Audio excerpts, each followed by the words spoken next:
No Pecuarista em Prosa de hoje, eu converso com a médica veterinária Marielle Rodrigues, que saiu de São Paulo para morar no Mato Grosso e realizar o sonho de trabalhar com confinamento. Olá, Marielle, obrigado por participar aqui com a gente. Como foi isso de se mudar para o Mato Grosso para trabalhar com confinamento? Você já foi com a certeza de que era isso que você queria para sua vida? Muito obrigada pelo convite, estar falando aqui com vocês. Na verdade, eu nunca tinha pensado em vir para o Mato Grosso, mas meu coração, depois que ele conheceu o confinamento, eu não quis saber de outra coisa. Eu sou apaixonada pela saúde animal.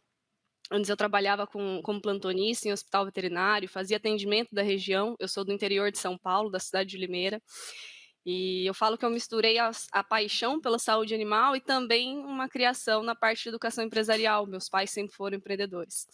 E quando eu conheci o confinamento, foi meu primeiro contato com o confinamento foi em algumas unidades pequenas, né, algumas propriedades pequenas, e o grande foi um confinamento em Riversul, da fazenda Bergamini. E quando eu vi aquela operação, eu tinha certeza que era aquilo que eu queria. E Mato Grosso, sendo um polo hoje de rebanho bovino reconhecido, quando surgiu a oportunidade, eu não pensei duas vezes e vim para cá. E falando um pouco aí da sua trajetória, né? Hoje você está à frente de um projeto bem bacana no confinamento. Que projeto é esse e como que ele funciona? Exato. Hoje eu estou como gerente de sanidade e bem-estar animal nos confinamentos da MFG, que são da Marfrig, mas eu iniciei em 2022, quando eu vim para cá, como médica veterinária, era responsável por 2 plantas de confinamento. No total, hoje, da companhia, são 6 plantas espalhadas pelo São Paulo, Mato Grosso, tínhamos no Mato Grosso do Sul e Goiás, e eu vim em 2022 como médica veterinária, depois subi para o cargo de coordenação de sanidade e bem-estar e hoje estou como gerente. O projeto, ele foi uma visão estratégica da companhia, de entender que nós precisávamos cuidar mais de perto do rebanho bovino, da saúde dos animais, e estrategicamente também pensando na parte financeira do negócio, o quanto a mortalidade impacta num custo de produção que é um confinamento hoje, lidar com a modalidade de confinamento, né, a parte engorda dos animais que vão para abate. Perfeito. E quais as estratégias de bem-estar animal que vocês adotam para conseguir produzir em larga escala, né? Nós estamos falando de um confinamento. Sim. Até retomando um pouco a pergunta anterior, quando a gente fala do projeto, o projeto ele contou com a contratação de médico veterinário para trabalhar na parte de gestão de frente de um confinamento. Então, era o veterinário identificar quais eram oportunidades de melhoria para poder cuidar desse rebanho. E como há uma produção muito grande, é você poder encaixar uma rotina corrida de operação e também, ao mesmo tempo, dar tempo ao animal. E a gente trabalhou com alguns pilares específicos. Primeiro, cuidado com a chegada dos animais, então, entender de onde esse animal está vindo, qual a quilometragem que ele rodou, qual o período de descanso que ele precisa para depois tomar uma vacinação e conseguir absorver de maneira adequada essa vacinação para corresponder com a imunidade correta do animal. Então, o cuidado com a chegada. No segundo momento, o manejo é um segundo pilar. A gente trabalha com manejo racional na nossa companhia, tanto manejo nada nas mãos, em alguns pontos específicos, o uso de bandeiras, mas priorizamos o manejo nada nas mãos. A ronda sanitária, que é o acompanhamento diário dos animais dentro do confinamento. Então, uma pessoa que está ali todo dia visitando o local onde os animais ficam, roda, identifica se tem alguma doença, se tem algum sintoma diferente. E também o médico veterinário fica responsável por fazer uma avaliação semanal de bem-estar dentro da fazenda, que avalia os 5 pilares, que são 5 domínios: a parte de nutrição, ambiente, saúde, comportamento e também a parte de estado mental, que era um pouco mais difícil da gente avaliar, mas que eu vou contar para vocês que a gente foi pioneiro em fazer um experimento. Que legal. E quais foram os principais resultados, então, que você teve dentro da fazenda neste período que você está à frente aí desses projetos? O bacana é que a gente vê o crescimento do projeto, né, e como você disse, tem que trazer os resultados.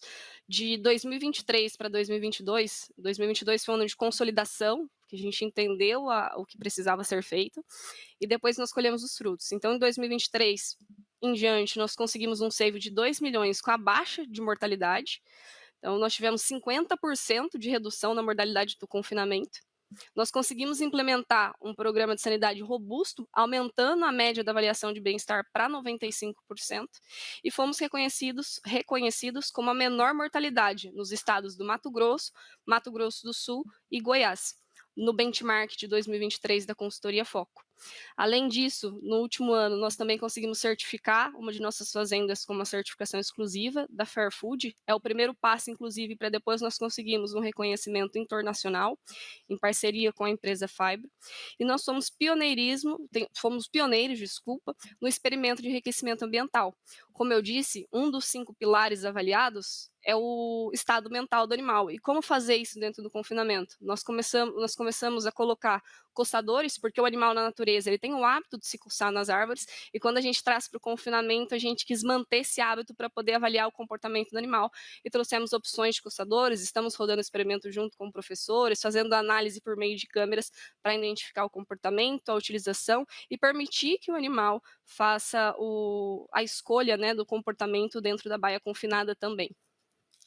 Muito interessante, essa eu não conhecia. E quais são os próximos objetivos lá no confinamento? Os próximos objetivos, pensando, né, a gente conseguiu primeiro abraçar a sanidade, diminuindo a mortalidade, nós conseguimos olhar para o bem-estar com um carinho maior, de pensar aquilo que faltava para o bovino dentro do ambiente confinado, e ainda faltava uma coisa para a gente travar essa cadeia. Porque o confinamento ele é uma estratégia para produzir em larga escala. A gente vai precisar dele no futuro, precisa produzir alimento para o mundo, então o confinamento ele também bem. E a gente levar essa imagem para as pessoas de que tem sim a possibilidade de ser tudo bem. E um dos objetivos do futuro que nós estamos fazendo é trabalhar seria com os nossos fornecedores, tanto de insumos nutricional quanto de insumos terapêuticos, né, da parte de produtos de medicamentos. Então, estamos exigindo que os fornecedores que participam das nossas negociações financeiras, eles tenham certificação de bem-estar animal ou certificação ambiental para poder participar junto com a gente de uma negociação, de um contrato. Então, só entra quem tiver certificação. A gente quer entregar a primeira cadeia assim assegurada e completa do mercado. Então, a MFG, junto com o Departamento Técnico de Nutrição e Sanidade, só aceita fornecedores que têm reconhecimento de certificação como uma empresa amiga de bem-estar animal e ambiental. E dessa forma contribuir com a imagem que sim, a pecuária brasileira é uma pecuária sustentável, ela é preocupada com o bem-estar ambiental também, que a gente está no caminho certo, né? Que legal. Então, certificação, sustentabilidade, bem-estar animal, tudo isso faz um conto do bem. Ó, se alguém não entendeu, vou te pedir para explicar qual que é a importância de práticas de bem-estar animal com larga produtividade, né? Com produção em larga escala. Tá? A gente tem um compromisso muito sério na mão com a pecuária brasileira, que a gente alimenta o mundo, é o maior exportador de carne, e a gente tem que fazer isso de uma maneira positiva. Então, cuidar de quem nos fornece o alimento é o mínimo que nós temos que fazer. Para produzir bem, a gente tem que ter o indivíduo bem. Então, cuidar do bem-estar do animal é garantir uma produção grande e garantir uma produção produtiva, de alta escala mesmo, porque o animal que ele está bem, ele come melhor, ele produz mais carne e é eticamente correto. Então, assim, para a gente fechar, a Marielle, que lá atrás saiu do interior de São Paulo e foi parar no Mato Grosso, o que você poderia falar no geral? Missão cumprida até aqui e tem muito mais pela frente? Missão cumprida, mas a gente está na metade do caminho. Tem muita coisa para fazer. E meu coração se alegra muito, porque, como eu disse, apaixonada por saúde, apaixonada por confinamento, anteriormente a gente não via a oportunidade de um veterinário estar dentro do confinamento se fosse para cuidar da saúde. Normalmente ele tinha que estar relacionado à nutrição ou à reprodução.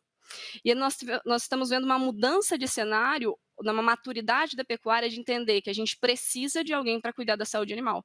Então, a pessoa hoje, as grandes empresas têm se posicionado de uma forma que precisa de um zootecnista, de um nutricionista para cuidar, né, da produção, e precisa de um veterinário para cuidar da saúde.